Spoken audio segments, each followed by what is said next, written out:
Hey, it's Greg Baird, and how are you? I'm a national speaker on LGBT issues and hate crimes to colleges and universities. And just recently I got a gig at Lake Superior State University in Sault Ste. Marie, Michigan on November 17th. So, I'm getting ready. I'm very excited about this gig because of the fact that, well, to be honest with you, I'm going back to an area that I really love. It's an area that I moved from not too far from there, about an hour and a half south in Petoskey, Michigan, and a lot of people know me within that area. I'm always prepared for my lectures, but this time I'm going over my materials time and time again to make sure that I'm going to give them the best lecture possible. I've had a lot of inspiration in my lifetime. Judy Shepard is one of those people, and here I am at the National Equality March in Washington, D.C. She's just simply fantastic and a true inspiration. I'm also doing a documentary on her son and hate crime legislation 11 years later after the horrible murder of Matthew. I'm so blessed in my life, you know, and it's interesting when I go out and I talk about what I do, or people that first meet me, they go, "What do you do for a living?" And I tell them that I'm a lecturer, and they go, "Well, what really do you do?" Well, that's what I do. And of course, as always, I always overpack. I don't know if it's a gay gene or I'm being too anal, but I want to make sure I pick out the best shirt, the best pair of pants, and usually I have 2 or 3 outfits to choose from before I go and lecture. I just want to make sure that things are done right and, well, I look the best. So usually when I end up showing up at a college or university, I'm overpacked, but I'm raring to go, and I just simply love it. Well, it is 5:43 in the morning on a Monday, on the 16th of November, and I'm just about ready to head out and go to Sault Ste. Marie, Michigan. And I'm excited because I'm off to inspire a group of people I really care about, and it's going to be probably one of my favorite lectures of the fall. All packed, as you can see. So, I am off to inspire some folks today. So, I hope you come along with me. Whew. I'm up early, but I can't wait.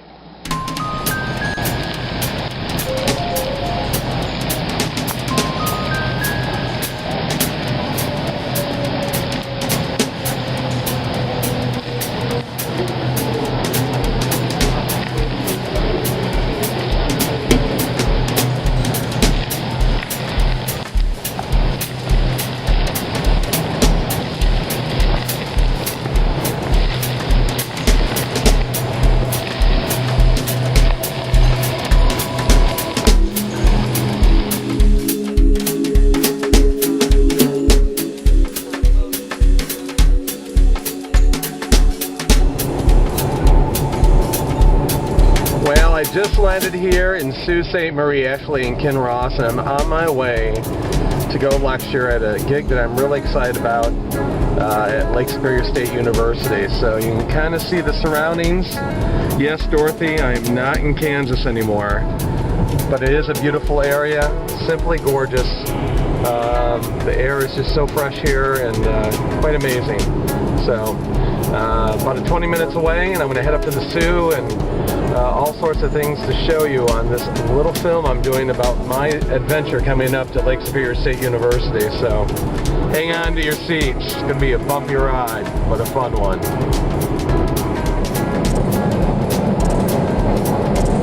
Beautiful, beautiful drive on the way to Sault Ste. Marie.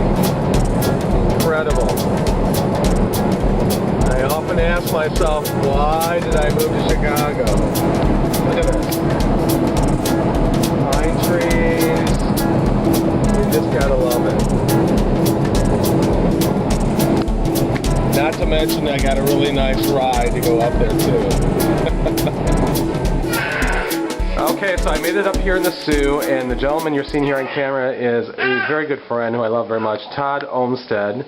So Todd, why don't you tell our audience out there kind of our history a little bit, as brief as you can, and then about me being up here. Thanks for the brief part. It's nice to see Greg back up the Great White North. This is the coldest place he's going to be in the next, I would say, 12 years unless he gets a gig in Saskatchewan.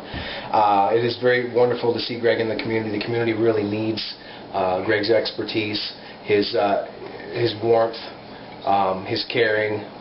We need him in this household. You know, it's good to see Greg in my household. It's weird to see him here in the household. So I've known Greg for approximately 13 years now, going on 14. One of the best friends I have when it comes to being real. Taught me a lot. And I couldn't be happier for him. And he's making waves. So in 10 years, man, when you post this, and he's got his own personal thing, when I'm on the red carpet with him, this is why I'm on the red carpet. And why don't you introduce your wife and your baby boy? My beautiful wife, Jennifer Lynn Olmstead, and my baby, Reed Elijah Olmstead. He is 8 months, working on 9. I'm so glad to be here, and thanks for coming to my special moment tomorrow. We're so glad you're here. It's Thank you, awesome. Greg. Thank you. Well, it's about 9:30 in the morning. I'm up here in Sault Ste. Marie, and yes, folks, you can tell that it's quite cold up here because that's frost. It's cold. But anyway, I'm very excited about going to lecture today. And by the way, this is my friend Todd and Jen's house where I stayed last night. And I'm just about probably 5 or 6 miles out of the city limits. I'm going to leave shortly to go speak to Dr. Malden's classes, and I got my big lecture tonight. This is my rental car, which is pretty snazzy. So I'm off. I'm going to try to get some shots of the bridge going over to Canada before I go to my lectures for everybody to see. And this is how we roll.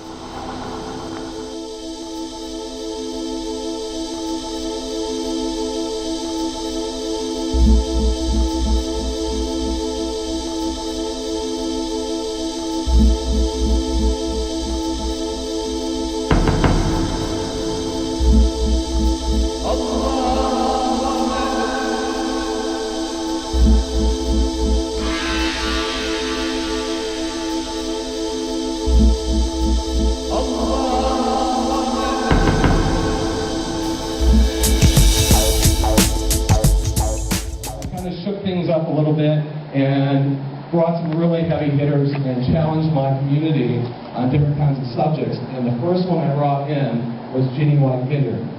You may not recognize her at all, but you may know her son. And those of you, all the young collegians probably don't know his name, but her son was Ryan White. Ryan White and our straight allies, which are extremely important, talking and doing a lot of work and hearing speakers and entertainment about equal rights, because I think we're at a point now for the gay community. I'm tired of this, I call it the tree falling in the woods. You know, like, well, we're going to allow people to get married in this state.